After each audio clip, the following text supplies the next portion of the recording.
তুমি এত পয়সাওয়ালা বড় লোক জামাইরে কিন্তু তুমি বিয়া করো নাই, বুঝছো? না পয়সা কি আপনার? আপনি কি একেবারে গরিব ফকিন্নি একটা ওয়াশিং মেশিন এনে দেওয়া যায় না? এই কই খাবার রেডি করো না এখনো তুমি? এই যে রেডি হইতেছে, রান্তাছি। আমি বুঝলাম না, তুমি এখনো রান্তাছো মানে? আরে রান্তে একটু সময় লাগবে না? আমার কি কামের শেষ আছে? কাম আচ্ছা, করতে হবে না? এগুলা কোনো বিবেকের কথা কও? সকালবেলা না খাইয়া গেলাম, দুপুরে খাইতে এলাম বেলা বাজে 3টা, এখনো তুমি রান্না করে চুলা। আমার কি একটা দুইটা কাম যে আমি খালি রান্না করি আর খাওয়াই, এছাড়া আমার কোনো কাম নাই? সকালে খাবার দিলা না তো, তুমি দুপুরের খাবারটা রেডি করবা না? আরে ভাই একটু সময়, একটু বসো 5টা মিনিট, আইসো বহো 5টা মিনিট। না আমি আমার এই যে ভাত বহাইতেছি একদিক দিয়ে তরকারি, আর এই যে ঘর ঝাড়ু, ফ্রিজের এই ঝামেলা, ঘর গুছানি, আমার তো না তুমি একটা দুইটা দাঁড়াও, কাম না। দৌড়াইও না, তুমি শুনো। তোমার আমি আবার আগে ফোন দিয়া এনে যে খাবার রেডি হয়েছে কিনা। রেডি হওয়ার কাছাকাছি আর 5টা মিনিট, আয়া হাত মুখ ধুয়ে মানুষ তো একটু রেস্ট নেয় আমি নাকি? খাইবা গিলবা যাইবা গা কোনটা? তুমি সারাটা রাত দেখছো আমার শরীরের কি কন্ডিশন। ডাক্তারের কাছে গেছি, ডাক্তার ওষুধ দিছে, বড়া পেটে ওষুধটা খাওয়া লাগবে দিকে আমি বাসায় আইছি।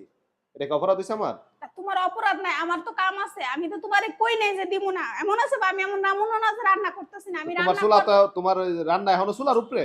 আমি রান্না করতেছি, সময় লাগবে, চুলার উপরেই তো থাকবো নাকি? আবার এই তুমি যে দৌড়াও এদিকে কে? আমার কামের শেষ নাই, আমার তো এই সময়টা দৌড়ানোর উপরে থাকা লাগে। এই যে এক বালতি কাপড় ভিজাইছি শীতের দিনে, এই শীতের দিনে কাপড় আমার এখন ধোয়া লাগবো না? হ্যাঁ, তোমার কথা হইতাছে খাবার দাবার নিয়া, তুমি আই পড়লা না ওয়াশরুমের তুমি, ভিতরে কাপড় তোমার নিয়া। তো, তুমি তো খালি আমার খাওয়া দাওয়া কি লিগা? তুমি আমার কাম দেখবা না?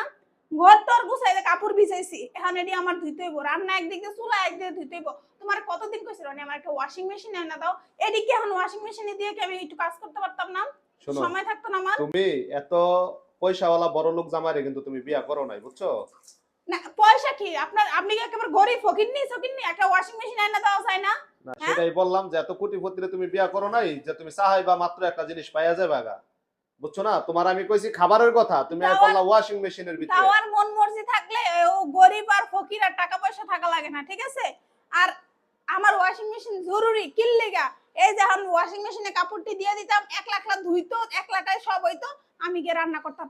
আমার অন্ধ চুলার জাল কমাই দিয়ে হেনা এসে দৌড়ানো লাগে, এন্দা পুলাই সিকুর মারে পুলার কাছে হা লাগে, বেলকুনিতে কাপড় উড়ানো লাগে, রোজ যাইবো পুলার এখন গোসল করাম। শুধু ওয়াশিং মেশিন না, আমার তোমার কি কাম একটা? আমার কি কাম একটা? তোমরা একটা তো না। তোমরা বেডি মানুষ ঘর এমন একটা সমস্যা, তোমরা যদি কামের বুয়া গড়াই না দেই তারপরে তোমাকে কাম শেষ হইব। কে কাম শেষ হইব না কে? আমি কি তোমার বোনের মতো সারাদিন কাজ করবো তাও কাম শেষ হইব না? এমন কাম করবো, কাম একবারে শেষ করবো। আর এই যে কাপড় ধোয়ার ভিতরে আহি, রান্না বান্না পরের সাবজেক্ট। আমার কাপড় আমি ডেইলি ধুই না, হ্যাঁ, আনাসেরটি ডেইলি হয়। তোমার লাগে আমার এক বালতি। তুমি জীবনে তোমার কাপড় ধুইছো? এই শীতটা যাইছে 2 মাস, একটা দিন কইছো আমার একটা আমি গেঞ্জি ধুইছি, লুঙ্গি ধুইছি? তা আমি বিয়া করছি হ্যাঁ, কি আমার কাপড় আমি ধোয়ার লিগা? হ্যাঁ, আমার এই যে এদিকে আমার কাপড়, এই কই যে, এই যে এই যে এদিকে আমার কাপড়, এই যে এই গাদা গাদা মোটা কাপড় ধুইতে তুমি জানো কি পরিমাণ কষ্ট? হ্যাঁ, তুমি কষ্ট সম্পর্কে জানো এই যে তুমি? আশ্রয়তাছো, তুমি পানি দি কইয়ে পড়তাছ, আমি গোসল করা একটা মানুষ। না, ও তুমি গোসল করা আর আমার নাই। আমার নাক দিয়া পানি পড়তাছে, আর ওই লোকে গলায় এমনি খুশখুশ হয়ে রইছে, গলায় মনে হয় আর গলা বয়ে যাইবো গা। আমার সমস্যা নাই না? এই যে এই সব কাম সব আমার করা লাগে, এডি এডি সব আমার করা লাগে না? তো তুমি তুমি করবা নিজের না? লুঙ্গি ধুইছো একদিন? আরে ভাই আমি বিয়া করছি কি আমি নিজে কাম করার লিগা? ও বিয়া কইরা সিগনেচারে মনে হয় যে কাবিননামাতে লিখে আনছিলা যে পার্মানেন্ট কাজের লোক নিয়ে আসছি। আমি এরপর থেকে আমার হাত দুটা লুল হয়ে গেছে, ঘরে এসেই আমি শেষ। এখন কি আমার ঘরে আজকে নাকি ওষুধ ওষুধ খাইতে আওয়াটা কি আমার ভুল হইছে? তুমি 5টা মিনিট বইতা না বইয়ে শুরু করছো, খাওন কি লিগে হইলো না? এই মানে গরম গরম তুমি আইবা, তোমার সামনে বহাই দিমু, এটাই ভালো না? হ্যাঁ, একটু 5টা মিনিট অপেক্ষা করা যায় না? সবুর নাই, ধৈর্য শক্তি নাই না? এগুলা বাদ দাও, বুঝছো? এগুলা বাদ দাও। আর মানছে তো খালি আমারে গালাগালি করে, বুঝেন নাই? এই যে দেখেন 3টার সময় ঘরে আর পরে খাওন নাই, তারপরও 5টা মিনিট সব হয়ে গেছে, গান খালি ঝোলটা দিমু, এরপরে তুমি আমার টাইম না আনছে এখানে কাপড়টি কাটা দিব। আজকে সুন্দর মতো কাপড়টি ধুইয়া যাইও, তাইলে বুঝমু যে তাহলে আমার কি কর্তব্য, দায়িত্ব আছে, একটু ধুইয়া যাইও। কাপড় ধোয়ার লাগে ওয়াশিং মেশিন দরকার, ওয়াশিং মেশিন এনে দিবা। রান্নার জন্য হুয়া দরকার, কামের লোক এনে দিবা 2-3 ঘন্টার লেগা। খালি বিয়া, খালি বিয়া, বিয়া ছাড়া আর কোনো কথাই নেই। আরে